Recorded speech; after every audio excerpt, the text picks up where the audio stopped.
Goeiedag maats en welkom by Afrikaans Huistaal Graad 6. Vrywaring. Die werk wat tydens hierdie PowerPoint en video-aanbieding gedoen word, dek die werk van kwartaal 1 Afrikaans Huistaal vir Graad 6. Die PowerPoint en video-aanbieding word deur Alles Goedser gedoen. Vandag se les kry ons op bladsy 10. Skryf 'n koerantberig.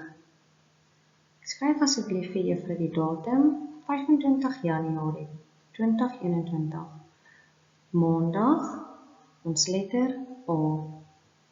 Dan kan julle vir juffrou die opskrif skryf. Voor ons gaan skryf, is daar 'n paar wenke wat ons gaan lees. Juffrou lees en julle kan volg. Wenke vir die skryf van 'n koerantberig. 'n Koerantberig se opskrif of titel moet interessant wees. Paragrawe wat volg uit die inligting uit. Feite moet duidelik gegee word.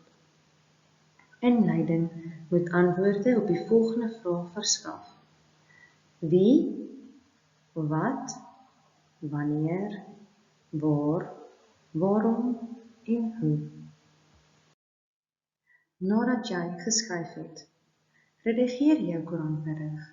Dit beteken dat jy enige foute moet regmaak en kyk of jy jou berig kan verbeter. Vra iemand om jou koerantberig te proeflees.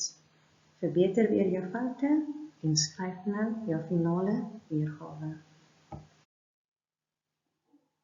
Beplanning. Hier is 'n voorbeeld vir julle, 'n kopkaartbeplanning met jou opskrif in die middel en al 6 jou vragies regom. Waar, waarom, wanneer, hoe, wat en wie. Onthou, jou beplanning gaan jy rolbaar doen. Onthou om al jou inligting by te voeg.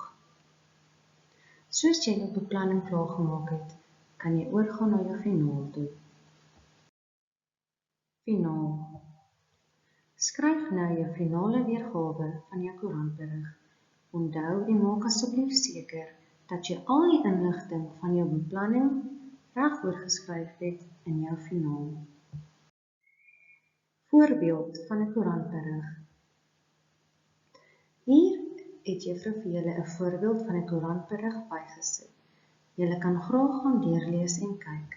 Soos julle kan sien, die opskrif met 'n prentjie en al die nodige inligting.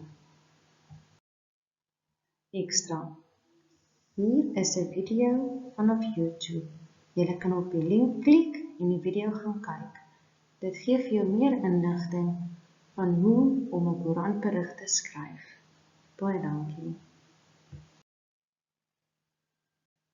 VTI Virtual Schooling en VTI School. Julle kan ons graag gaan besoek op YouTube, Facebook, die skoolwebwerf, ons telefoonnommer en e-posadres.